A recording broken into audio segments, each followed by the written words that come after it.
3 goals, an excellent comeback. Liverpool top of the league. Southampton 1, Liverpool 3. Hello, welcome to my Magenta Media World. Today I'm here to talk. Today I'll be giving you my live reaction of Southampton vs Liverpool on Friday Night Football. The final score was 3-1 if you don't know.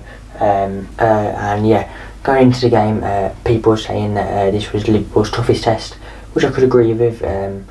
Since the new manager has come in for Southampton, they've done very well, and 6 points now off the relegation zone. They'll be safe for this season. It is now between Cardiff and Brighton. As for Liverpool, top of the league obviously. Manchester City do not have a Premier League game this weekend due to them being in the FA Cup semi-final, so it's perfect timing for Liverpool. However, Liverpool had to do it the hard way, didn't do it the easy way. Southampton, full credit to them. First half they were excellent. Shane Long scored in the 8th minute to give Southampton the lead.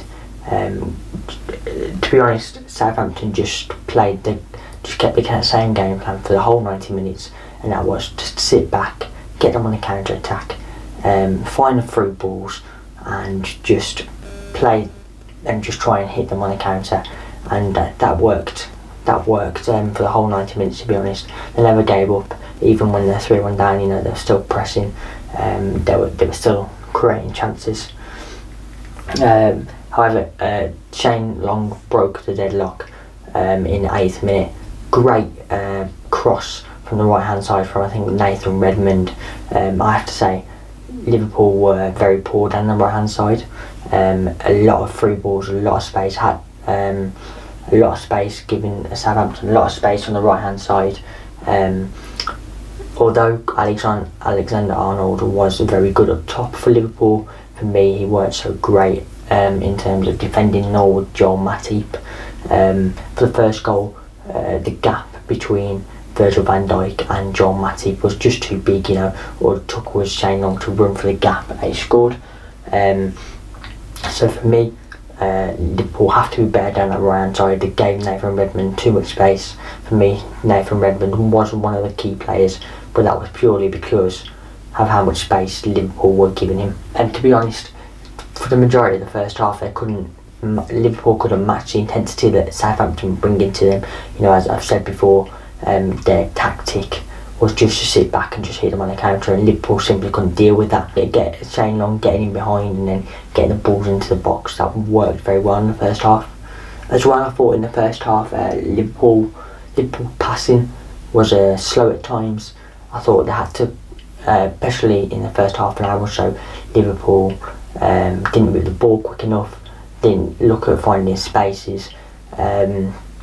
That was one thing they were poor at, and that's probably one of the reasons why I'm 1-0 down. However, Liverpool continued to press, continued to find that equaliser, and just before half time, in the 37th minute, Naby Keita finds the net and makes it 1-1. I have to say, great work ethic from Alexander-Arnold.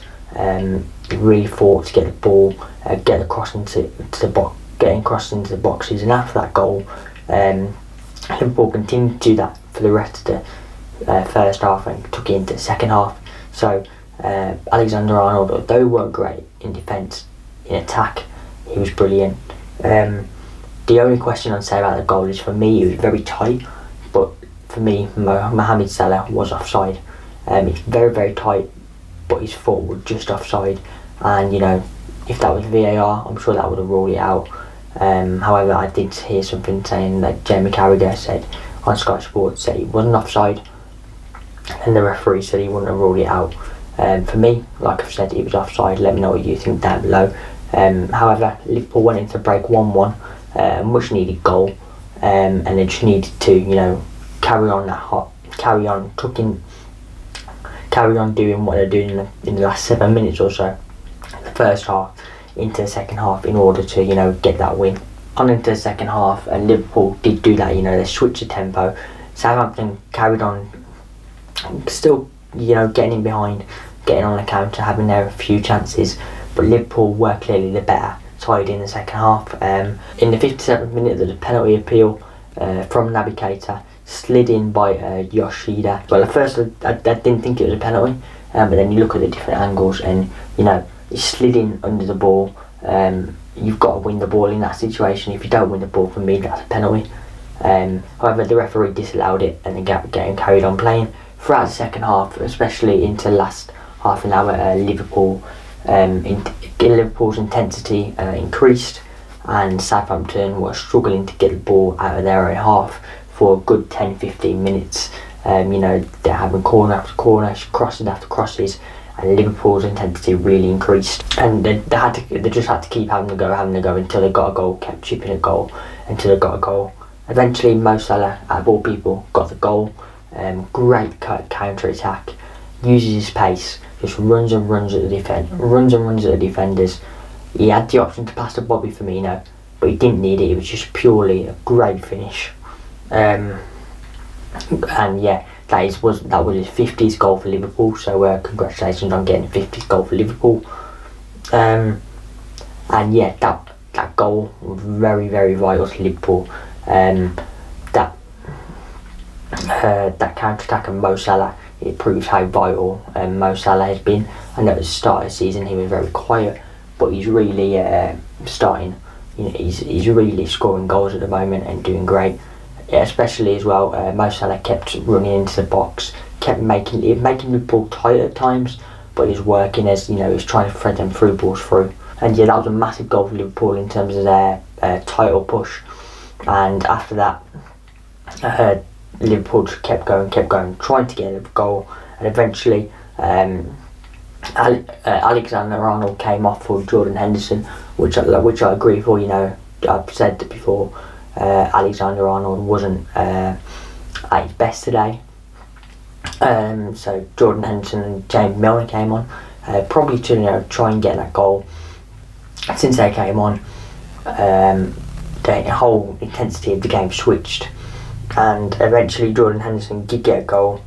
The energy he's shown since coming on, really deserved that goal. Obviously, he had some controversial thoughts last game against Tottenham, but he silenced his cricket, scored a goal, and he'll be looking to get another start next game. So yeah, the final score on that was a 3-1 to Liverpool. Very important for Liverpool, obviously. Obviously, Man City haven't got a game, so it was perfect timing to get the 3 points. Obviously, Liverpool have done it the hard way, but the last few games, Liverpool, you know, they're getting results.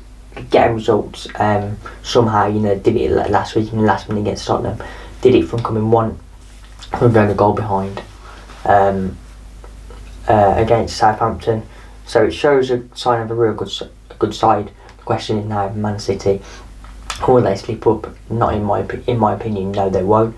I think it will go down right to the very, very wire of the season. Of the season, I think Man City are playing great at the moment.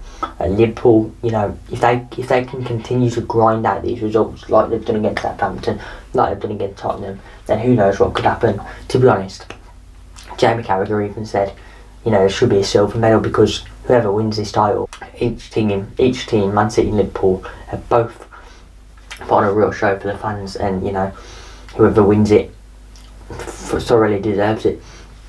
As for Southampton, they'll be disappointed that they threw a 1-0 lead away. However, you've got to give credit to the way they played today. I thought they played very well. And yeah, obviously it's opens up the title race. Is it Liverpool remain top of the league, Man City obviously in the FA Cup. So yeah, if you enjoyed the video, be sure to leave a like, subscribe if you're new, and don't forget to turn on post notifications. Southampton fans, Liverpool fans, leave your comments down below. Also, I just want to mention, guys, I have been nominated for a football blogging award in Mitres Best Young category, Best Young Content Creator, category. So I will leave a link for that in the description, and if you'd like to vote for me, if you could vote for me, that would be great. Simply click Young Content, Mitres Best Young Content Creator, and select Jude's Journey. thank you in advance. Like I said, guys, leave your comments and thoughts down below. But until next time, goodbye. If you enjoyed that video, why not watch another? Click here to watch them in full. Also, subscribe if you're new so you can follow my journey to the media world.